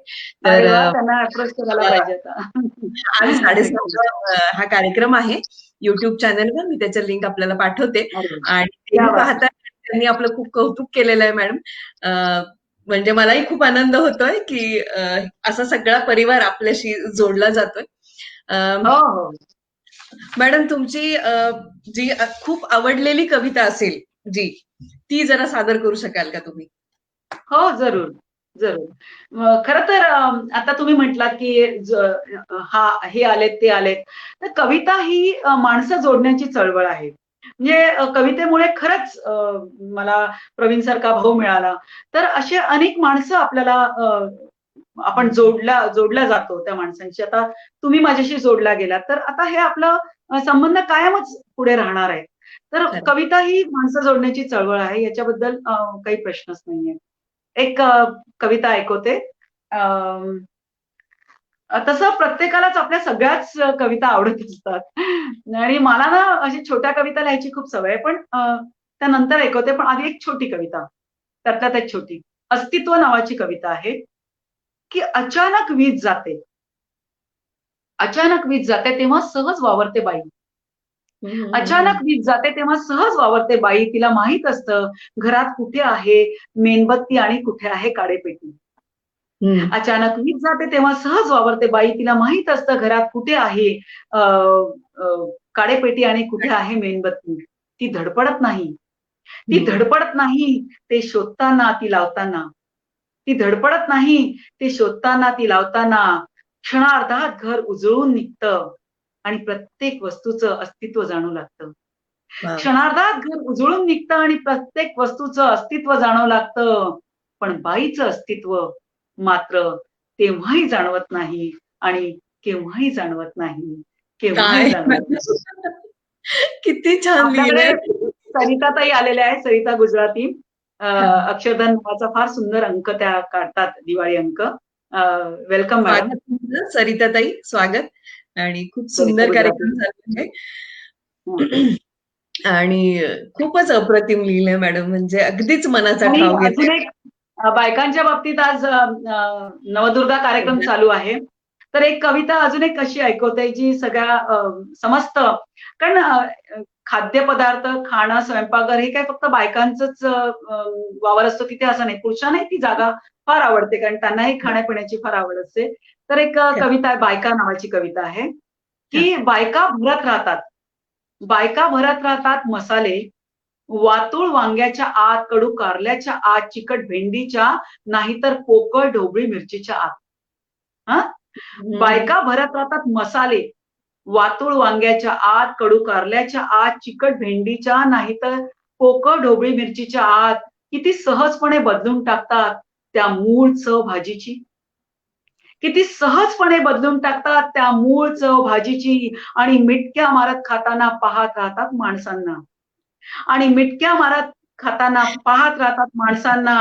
बायका नेमके कोणते मसाले भरतात स्वतःच्या आत? बायका नेमके कोणते मसाले भरतात स्वतःच्या आत, किती दूर जातात स्वतःच्या मुळापासून, किती दूर जातात स्वतःच्या मुळापासून, चवीने पाहणाऱ्या, वापरणाऱ्या आणि भोगणाऱ्या पुरुषांसाठी. चवीने पाहणाऱ्या, वापरणाऱ्या आणि भोगणाऱ्या पुरुषांसाठी. मला शब्दच खरं सुचत नाहीयेत मॅडम. खूपच अप्रतिम लिहिलंय. खूपच अप्रतिम लिहिलंय म्हणजे. म्हणजे काय बायकांच्या बाबतीत मला खूप कविता लिहायला आवडतात. आता एक साधी साधी कविता कवी असल्यामुळे ऐकवते की बाई आणि पिना. आता आपण ह्याच्या सेफ्टी पिना लावतो ना पदराला आणि इकडे तिकडे आणि ओढणीला आपण लावतो पिना, तर त्याच्यावर लोक म्हणतात कशी काय कविता होऊ शकते. का नाही होऊ शकत कविता? फक्त आपल्याकडे नजर हवी. कविता सगळीकडे कविता आहे, फक्त आपल्याला ती म्हणजे आपल्या हातात आली पाहिजे ती कविता. आता बघा बाई आणि पिना. बाई कितीतरी पिना लावते निऱ्यांना, पदराला, आणखी कुठे कुठे. बाई कितीतरी पिना लावते निऱ्यांना, पदराला, आणखी कुठे कुठे. शरीराच्या एका एका अवयवांना झाकण्याच्या प्रयत्नात, शरीराच्या एका एका अवयवांना झाकण्याच्या प्रयत्नात. तरी बरे तिच्या मनावरच्या पिना कोणाला दिसत नाही. तरी बरे तिच्या मनावरच्या पिना कोणाला दिसत नाहीत. अगदी गच्चीवरून नाही तर पाण्यात उडी मारलेल्या बाईला पाहिले आहे का कधी? अगदी गच्चीवरून नाही तर पाण्यात उडी मारलेल्या बाईला पाहिले आहे का कधी? इतक्या पिनांनी आवळून घेतले असते तिने स्वतःला, इतक्या पिनांनी आवळून घेतले असते तिने स्वतःला की कोणाला मेल्यावरही तिच्या शरीराचा कोणताही अवयव दिसू नये, की मेल्यावरही तिच्या शरीराचा कोणताही अवयव दिसू नये. किती जवळचा संबंध असतो बाईचा आवळून टाकणाऱ्या पिनांची जन्मापासून मृत्यूपर्यंत. बाई झाल्याच्या जाणीवेपासून ते मृत्यूपर्यंत, बाई झाल्याच्या जाणीवेपासून ते मृत्यूपर्यंत. खूपच सुंदर निशब्द केलं मॅडम आपण. ह्या बाईला खूप सारी शक्ती मिळो या नवरात्रीत. ती खरोखर शक्तिशाली हो आणि हीच अपेक्षा आपण करूया. आपली साथ, आपलं प्रेम, आपले आशीर्वाद जीएसटी नवदुर्गाच्या पाठीमागे सतत राहावे अशी अपेक्षा करते. आणि शेवट आपण गझलेने करता आला तर विनंती करते आपल्याला. गझलेपेक्षा छोट्या छोट्या कविता घेऊ का? मला असं वाटतं की गझल आपण युट्यूबवर ऐका मस्तपैकी. छोट्या कविता काय माहितीये का सगळ्या मॅडम आपला एक गझलेचा प्रोग्रामच आपण करूयात. अगदी अगदी ते जास्त बरं, कारण तिथे वैशाली कुर्तडीकर आहेत, सुमित्रा सावंत आहेत, अनेक जणी खूप छान गातात आणि आपण गझलेचा कार्यक्रम संपूर्ण करूया.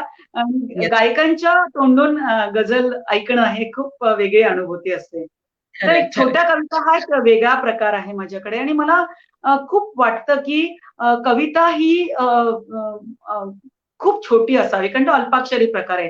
म्हणजे मला असं वाटतं की 4 ओळींची कविता, म्हणजे 4 ओळी नाही, 4 ओळींची कविता, 3 ओळींची कविता, 2 ओळींची कविता आणि एका ओळीची सुद्धा कविता लिहिता येते आणि ती तितकीच म्हणजे कविता तितकी. तर मी एक 5 मिनिटात तुम्हाला छोट्या छोट्या कविता ऐकवते. पहिली कविता की लिहित नाही तेव्हा तेव्हा वाचत असते, लिहित नाही तेव्हा तेव्हा वाचत असते, वाचत नाही तेव्हा तेव्हा लिहित असते, लिहित नाही तेव्हा तेव्हा वाचत असते, वाचत नाही तेव्हा तेव्हा लिहित असते. तरी कळेना मनात माझ्या अडगळी परी, तरी कळेना मनात माझ्या अडगळी परी. किती नकोसे रोजच काही साठत जाते, मनात माझ्या अडगळी परी. किती नकोसे रोजच काही साठत जाते. एक दुसरी कविता अशी आहे की अशी आपण छान एक कपल, आपण ज्याला म्हणतो नवरा बायको किंवा प्रेयसी आणि प्रियकर जाताना दिसतो आपल्याला. हम्म. तर असं कोणीतरी म्हटलं की लोक म्हणतात किती छान आहे जोडा. जोडा हम्म. म्हणजे कपल. हा. लोक म्हणतात किती छान आहे जोडा. मी मनात म्हणते सिल्कच्या साडीला जरीचे काठ शोभूनच दिसतात. मी मनात म्हणते सिल्कच्या साडीला जरीचे काठ शोभूनच दिसतात, पण ती जर कुठे आणि किती टोचते ते फक्त त्या बाईलाच माहिती. किती आणि कुठे टोचते ते फक्त त्या बाईलाच माहिती. खरं. एक ओळीची कविता आहे की हम्म. जीवनात नेहमीच पानगळ, हम्म.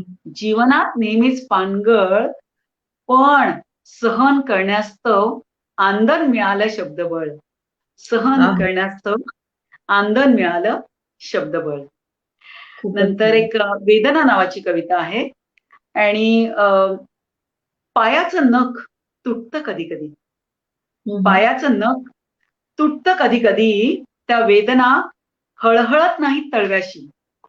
त्या वेदना हळहळत नाहीत तळव्याशी, डोळ्यातून घरंगळतात खळ्ळ दिशी. डोळ्यातून घरंगळतात खळ्ळ दिशी. खरं. आणि एक किडे नावाची कविता सगळ्या बायकांना खूप आवडते. म्हणजे रजनी कुलकर्णीची तर असं म्हणणं असतं की तू कुठचाही कार्यक्रम कर, पण किडे नावाची कविता मात्र तू म्हणायलाच पाहिजे. हा, तर अशी खूप वेगळी कविता आहे की पूर्वीच्या काळी कसं होतं ना की आपण खूप मोठे मोठे धान्याचे डबे असायचे. गव्हाचा डबा वेगळा, तांदळाचा हो. डबा वेगळा. पण आता छोट्या कुटुंबामुळे काय करतो आपण की एकच मोठ्या डब्यामध्ये छोट्या छोट्या पिशव्या धान्यांचे भरून ठेवतो. मग बरोबर. त्याच्यातच डाळ असते, त्याच्यातच मूग असतात, त्याच्यातच ज्वारीची पुडी असते. हम्म. त्याच्यावरची ही कविता आहे. किडे. एकाच डब्यात ठेवलेल्या एकाच डब्यात ठेवलेल्या वेगवेगळ्या धान्याला लागणारे किडे वेगळे वेगळे असतात. हम्म. एकाच डब्यात ठेवलेल्या धान्याला लागणारे किडे वेगळे वेगळे असतात. एकाच डब्यात राहून सुद्धा एकाच डब्यात राहून सुद्धा दुसऱ्या प्रकारच्या धान्याला ते पोखरत नाहीत माणसांसारखे. ते पोखरत नाहीत माणसांसारखे. मला ही कविता अशासाठी मला असं वाटतं की बघा ना, तांदूळाला लागणारा किडा वेगळा आहे, गव्हाला वेगळं. लागणारा किडा वेगळा आहे, खरंय. वाटाण्याला लागणारा किडा वेगळा आहे. पण ते ते बघा ना, धान्य ते संपलं तरी त्याच पुढ्यात ते पडून असतात किडे. हो. दुसरीकडे जात नाही. जात पण नाहीत. माणसांना सगळं हवं असतं. हे पण हवं असतं, ते पण हवं असतं, ते पण हवं असतं, ते पण हवं असतं. आणि माणसाची एक भूकच जास्त. हां. आणि एक अशी गमतीशीर कविता अशी आहे, की आता तुम्ही पाहिलं असेल, की कोरोनाच्या काळामध्ये बरीच माणसं घरामध्ये आहेत. अ, हो. थोडे दिवस मजा वाटली, सगळ्यांनी एकत्र पदार्थ केले, खाल्ले, मजा केली. पण नंतर कंटाळा यायला लागला. हम्म. प्रत्येकाला एकमेकांचाच कंटाळा यायला लागला. तर अशी हो. व्याख्या नावाची कविता आहे. 2च ओळींची कविता आहे, की माणसं मुकी बनली, हम्म. माणसं मुकी बनली, की घर बनतं. एका फर्निचर पासून दुसऱ्या फर्निचर पर्यंत वावरायची मोकळी जागा. घर बनतं फक्त एका फर्निचर पासून दुसऱ्या फर्निचर पर्यंत वावरायची मोकळी जागा. आणि खरं. मला असं वाटतं शेवटची एक छोटी कविता मी घेते आणि थांबते. की आम्ही काश्मीरला गेलो होतो. म्हणजे आपण सगळेच अ, कुठेतरी थंड हवेच्या ठिकाणी फिरायला गेलो. हा. की मग आपण तिकडे भाड्याचा ड्रेस घेतो तिकडचा आणि तिकडे फोटोग्राफर असतात. ते आपल्याला छान फोटो वगैरे काढून देतात. आणि आपण हम्म. जेव्हा घरी येतो ना, तेव्हा आपल्याकडे काय असतं? म्हणजे आपण इतकं सगळं पाहिलेलं असतं, ती जागा, तो सगळं निसर्ग, पण आपल्या हातात शेवटी काय असतं? तर हम्म. त्याच्यावरची कविता आहे वास्तव नावाची, की हम्म. कविता रथीमध्ये जेव्हा ही कविता छापून आली होती, तेव्हा असंख्य लोकांचे फोन होते आणि त्याच्यातला सर्वात पहिला फोन होता शंकर वैद्य सरांचा होता. म्हणून मला ती कविता खूप आवडते आणि म्हणून मी ती उद्धृत करते, की काश्मीर बघितला, हम्म. काश्मीर बघितला डोळ्यात साठविला. हम्म. काश्मीर बघितला डोळ्यात साठविला, काळ सरला. काळ सरला, आज समोर तो फोटो. आज समोर तो फोटो, भाड्याचा काश्मीरी ड्रेस घातलेला, भाड्याचा काश्मीरी ड्रेस घातलेला आणि तिथे जाऊनही शेवटी प्लास्टिकच्या फुलांची पैडी हातात घेऊन काढलेला. अरे. तिथे जाऊनही शेवटी प्लास्टिकच्या फुलांची पैडी घेऊन काढलेला. किती वास्तव आहे, बापरे, खरंच आहे. हा अनुभव आपण सगळ्यांनी घेतलाय. अगदी खरंच. अगदी अगदी अगदी. अंजली म्हणजे अतिशय समृद्ध करणारी आणि अनुभूती देत आहे ही मुलाखत. आणि खरंच अंजली, अतिशय समृद्ध असं व्यक्तिमत्व आज आपल्या भेटीला आलेलं होतं. म्हणजे ते आता आपल्या बरोबरच असतील नेहमी प्रवासात, फक्त वेळ हो. आपल्याला पडतीये, कारण हे बोलणं संपवावं असं वाटत नाहीये खरं म्हणजे. पण आपण आता वेळेच आपल्याला बंद असल्यामुळे आपण अगदी थोडासा अगदी. थांबतोय मॅडम. स्वप्न जिथे साकार होतं, जीवन तिथेच आकार घेतं. जेव्हा अगदी. स्वप्नातील कल्पना आणि कल्पनेतील स्वप्न सत्यात उतरतं, तेव्हाच जीवन परिपूर्ण होतं. आज आपण मॅडमना ऐकलं, त्यांचे लहानपणीपासूनचे आत्तापर्यंतचे अनुभव ऐकले आणि त्यांचं जे वास्तव त्यांनी लिखाण केलेलं आहे, जे मनाला भिडलं, साध्या शब्दातलं, साध्या वाक्यातलं, साध्याच पंक्तीतलं, आणि खरोखर असं वाटलं की तुम्ही परिपूर्ण जगला. तुम्ही सायन्स शिकवता, तुम्ही इतके वेगवेगळ्या प्रकारे कविता, गझल, ललित लेख, कथा, कादंबरी, इतकं सुंदर तुम्ही प्रत्येक गोष्टीत फिरून आलेला आहात. आणि खरोखरच आज आज ही साहित्यातील मुसाफिरी आम्हाला खूप काही समृद्ध करून गेलेली आहे. आणि त्यासाठी आपले खूप खूप धन्यवाद. आमच्या या टीममध्ये मॅडम खूप सारे व्यक्ती मी पहिल्यांदा म्हटलं तसंच प्रवीण बोपुलकर आहे, सचिन तोडकर आहे, गोविंद कदम आहे, प्रेरणा चव्हाण, सायली भोसले, सुजाता काळे, अंजली ढमाळ, उल्का शेवकर, वैशाली काशीद, सुप्रिया कोकणे, असे खूप मोठी लिस्ट आहे. खूप लोक आहेत. फक्त आता ऑनलाईन असल्या कारणाने आपण फक्त दोघं तिघच या स्क्रीनवर दिसू शकतो. बाकी मागे टीम आपली खूप मोठी आहे आणि सगळ्यांचं आपल्याला बेस्ट विशेस या कार्यक्रमाला असतात आणि त्यामुळे हा कार्यक्रम अतिशय सुंदर होतो आणि मलाही हा कार्यक्रम घ्यायची प्रेरणा मिळते. आणि आपल्यासारखे व्यक्तिमत्व आज आमच्याशी जोडले गेले, त्याबद्दल मी पुन्हा एकदा प्रवीणचे सुद्धा आणि आपले सुद्धा खूप खूप मनापासून आभार मानते. खरं तर खूप बोलावंसं वाटतं, पण तुम्ही इतक्या सुंदर शब्दात कविता व्यक्त केल्यात की मी मगाशी म्हटलं तसं मी निशब्द झाले. म्हणजे मला असं वाटलं, तुम्ही जे म्हणालात की माझ्या हातून उतरतं, तर ती सरस्वती शोधत असेल की मी कोणाच्या लेखणीतून बाहेर पडू, तर तिने तुमची निवड केलेली आहे. आणि असं व्यक्तिमत्व आज आम्हाला लाभलं, हे आमचं भाग्यच आहे. नवरात्रीच्या या पहिल्या दिवशी इतकं सुंदर व्यक्तिमत्व आपल्या भेटीला आलं, त्याबद्दल मॅडम मी आपले खूप खूप मनापासून आभार मानते. आपल्या ऋणातच राहण्याची माझी इच्छा आहे, पण औपचारिकरित्या आपले आभार मानते. Thank you very much. पुन्हा एकदा एक आवाहन करते की आपले जीएसटी विभागाचे राज्यकर्ता आयुक्त प्रदीप कडू सर यांच्या गझल गायनाचा कार्यक्रम आज संध्याकाळी 6:30 वाजता युट्यूब लिंकवर आहे. पंकज उदासजी यांनी त्यांना शुभेच्छा दिलेल्या आहेत या कार्यक्रमासाठी क्या बात स्वतः आहे. वा. व्हिडिओद्वारे. आणि तो प्रोग्राम आज आपल्या भेटीला युट्यूबवर येणार आहे. तर सर्वांनी हा आवर्जून नक्की पाहावा आणि त्यालाही उत्तम दाद द्यावी ही विनंती. तसंच आपला नवदुर्गा मंचाचा दुपारी 1:45 ते 2 या कालावधीत कर्तृत्वान महिलांच्या कार्याचा वाचनाचा कार्यक्रम असतो. अगदी 10 मिनिटाचाच आहे, त्यालाही आपण उपस्थित राहावं. तसंच आज 9 दिवसांची आपण व्याख्यानमाला आयोजित केली. आज पहिला दिवस होता. पुढील 8 दिवसही प्रतिभाताईंसारखेच प्रतिभावान लोक आपल्या भेटीला येणार आहेत. तर त्यालाही आपण भरभरून दाद द्यावी ही विनंती करते आणि आजचं सेशन इथे संपलं असं जाहीर करते. Thank you very much. धन्यवाद प्रवीणजी, गीतांजली आणि संपूर्ण तुमची टीम. धन्यवाद. Thank you very much.